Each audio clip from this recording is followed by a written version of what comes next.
reste la case Catherine. Dehors la papon, la vie ou imagine.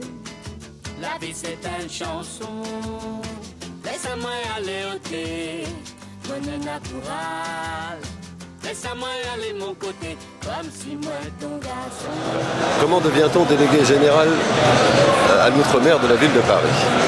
En connaissant un peu les outre-mer et en voulant faire des actions valorisant les outre-mer à Paris, en Île-de-France et de coopération entre Paris et l'ensemble des îles, la plupart du temps, voire de la Guyane, qui n'est pas une île, compose les outre-mer français. Voilà, et s'occuper des 200 000 à peu près, ultramarins parisiens, 200 000, c'est ça à peu près le chiffre? Directement originaires ou indirectement originaires d'un outre-mer. C'est à peu près 200 000 Parisiens. Question voilà. Peut-être idiote, mais d'où vous vient cette appétence particulière? Une appétence parce que je connais les outre-mer depuis longtemps et parce que il me paraissait intéressant d'apporter sa petite pierre aux actions qui sont menées et pouvoir proposer des choses qui valorisent les outre-mer à la fois parisiens et puis français. Quel sens ça a pour la mairie de Paris, telle que vous l'incarnez aujourd'hui ou la représentez, d'être ici? Eh bien, premièrement, c'est presque une évidence d'être, lorsqu'on est une institution, nous sommes déjà à Paris, dans un arrondissement qui comporte beaucoup d'ultramarins.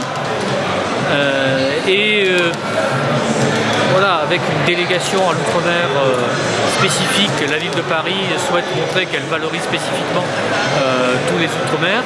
Et donc, une grande manifestation à Paris valorisant les outre-mer, c'était pour nous une évidence, avec en plus la notoriété de Babette de Rosières, l'élément de gastronomie, qui est un élément fédérateur. Et cet élément fédérateur, on en a un peu besoin par les temps qui courent. Et c'est une bonne manière de partager, d'échanger, de montrer à la fois nos différences et nos ressemblances, et donc d'être dans un moment sympathique et convivial, et de faire découvrir ou redécouvrir les outre-mer aux Parisiens, aux Franciliens et éventuellement aux touristes. Voilà.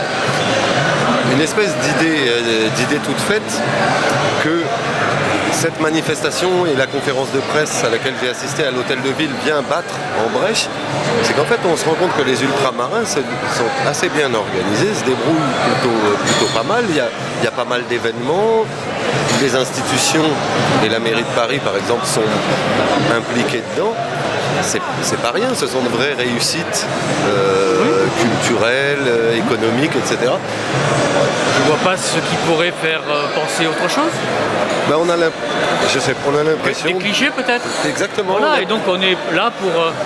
en valorisant les talents peut-être d'outre-mer. qu'il y a qui sont peut-être moins compris qu'on ne le pense, moins soutenus, etc. Alors qu'en fait on a la preuve ici et à la mairie de Paris. Vous avez donc la preuve du contraire, et c'est pas parce que cette preuve du contraire est produite qu'il faut s'arrêter là, et au contraire continuer à casser les tabous, casser les clichés et montrer les outre-mer avec toute leur diversité et tous leurs talents qui sont nombreux. Non, c'est vraiment une grande découverte pour moi à quel point c'est très impliqué,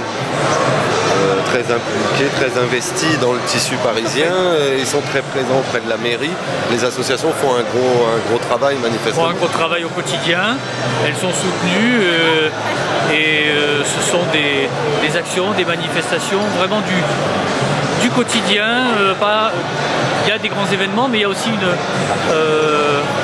à la fois un tissu associatif et pléthore d'actions qui sont menées de manière discrète, quotidienne, au plus proche de la population, et qui sont presque naturelles pour tout le monde. On y fait peut-être moins attention parce que justement elles paraissent faciles, naturelles, et sont faites de manière simple et efficace. Dernière question, presque indiscrète. Quel est votre plat préféré? Alors moi, mon plat préféré, c'est le bol renversé. Tout le monde comprendra? Je pense, oui. Alors c'est parfait. Merci beaucoup. Je vous en prie.